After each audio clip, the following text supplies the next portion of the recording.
د کې پی کې نوی وزیر اعلی سہیل افریدی د کې پی کې ټول سرکاري افسرانو ته 15 ورځې مهلت ورکړی دی چې په دې 15 ورځو کې به تاسو د کې پی کې عوام خوشاله کوئ د غي چې کمی ګلی دي د تاسو چې کم کار دی ای کې به تاسو خپل پرفارمنس کې به تاسو بهتري راولئ 15 ورځې ټایم ولا ورکړی دی په دې باندې هم ډیټیل سره خبره کوو بل چې کې پی کې د کوم خلکو مسله راځي اب هغه مسله به غي څنګه حل کوي څنګه به پکې د کې پی کې وزیر اعلی خپل مسله رسي یا د کې پی کې چیف سیکریټری لبا خپل مسله څنګه رسي پاغي باندې هم په دې ویډیو کې خبره کوو بل عوام بهتري د پاره د وزیر اعلی کم احکامات جاری کړی دي سہیل افریدی ادر سره هم په دې ویډیو کې شریکوم چې د کې پی کې بهتري د پاره او د عوامو بهتري د پاره کم نوي اقدامات په د پی ټی آی حکومت په کې پی کې کوي جی راځو ټول نه پهلا ډیټیل سره خبره کوو جی چې سہیل افریدی سرکاري افسرانو سره کم ملاقات کړي دي هغه کې سہیل افریدی دغه سرکاري افسرانو ته څه ویل دي پاغي ډیټیل سره خبره کوو جی شوسور و د مخ کې سہیل افریدی سرکاري افسرانو سره اجلاس کړو چې وزیر اعلی سہیل افریدی سرکاري افسرانو ته په دغه اجلاس کې ویلو چې زه د عوامو بهتري غواړم زه د عوامو ته سہولت ورکول غواړم او تاسو به عوام خوشاله وي د تاسو دفتر کې د تاسو افیسز کې چې د کوم عوامو مسلې راځي تاسو به هغه مسلې حل کوئ ورکه چې تاسو عوام نشي خوشالولې د عوام مسلې نشي حل کولای نو بیا تاسو په دې کورسو ناس سره پاره او 15 ورځو کې تاسو خپل کارګردګي بهتر کړئ 15 ورځو کې تاسو خپل پرفارمنس بهتري طرف لبوزئ دا سہیل افریدی د کې پی کې چې څومره هم سرکاري افسران دي ای سره باقاعده ملاقات کړي دي او په صفه الفاظو کې ول ویلي ځکه تاسو له پته نن سبا هر سره د هر ډپارټمنټ نه سر ټکای کله وابډر اکسوي ګیسته چې کم خلصتا کار راځي التبتا لسنا سم سره سمونګه خلک پیګونه چې لاړ شو موږ کچري یو پروتوکول وی هغه مون فالو کوو سالته چې کم افیسرز ناستوي نو هغه هم داسې صحیح انستراکشن چلنه ورکي یو یاد دونه پاسانه کارم نکېږي نو ځکه چې څومره هم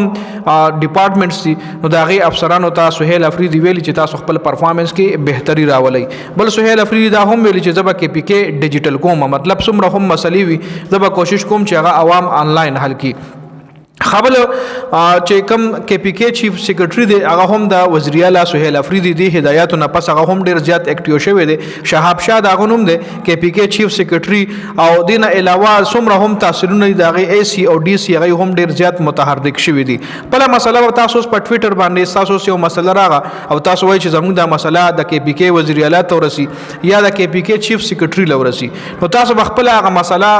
په ټوئیټر باندې اپلوډ کوئ هغه لیکل به تاسو کوئ یا تاسو ویډیو جوړوي په ټوئیټر باندې او هغه کې به تاسو د کې پی کې وزیر اعلی دغه چې کوم افیشل اکاونټ دی هغه پکې ټیک کوئ او د کې پی کې چیف سیکریټری دغه چې کوم افیشل اکاونټ دی هغه پکې ټیک کوئ چې تاسو مسله هغه ته ورسي او چې کله یو مسله کې په میډیا باندې هایلایټ شي نو هغه کې زمونږه څومره هم افیسرز دي هغه پکې نور هم انټرېسټډ شي هغه مسله ډیر زر بیا حل شي نو دغه طریقه چې په دې طریقه باندې به تاسو خپل مسلې چې کوم دي په دې طریقه باندې سوشل میډیا باندې هایلایټ کوي اوس عوامو بهتري د لپاره کم اهم سټیپس په د کې پی کې وزیر اعلی سہیل افریدی اخلي ای ګډو منی خبردار چې بدعنوانی یعنی کرپشن خلاف په زیرو معافي وي کم سړی کرپشن کوي هغه ته سزا ملاويږي رورا نو کرپشن خلاف معافي نشته بل عوامي خدماتو کې بهتري راوستل دا خو تاسو لموي چې سرکاري افسرانو ته ویلي دي چې تاسو څومره هم عوامي خدمت کوي کې نور هم بهتري راولي بل کې پی کې پلانټیشن کول او په صفای باندې فوکس ساتل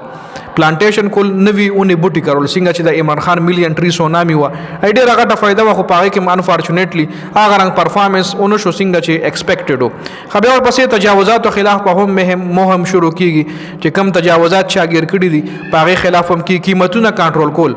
ګرانی دا هغه کې د یو شي قیمت چې کم دیغه کنټرول کول سټیبل ساتل سرکاري نوکری چې څومره هم دي هغه په میرټ باندې کول هغه بس هغه حواله سره هم نوی اپډیټس پر راځي سرکاري افسرانو احتساب به هم کیږي څومره هم سرکاري افیسرز دي هغه به احتساب کیږي ډیجیټل کې پی کې جوړول هغه تاسو را لې ما ډیسکس کا نو پدې کې پی کې باندې نوې سټیپس سہیل افریدی او چتای د عوامو بهتري د لپاره د کې پی کې بهتري د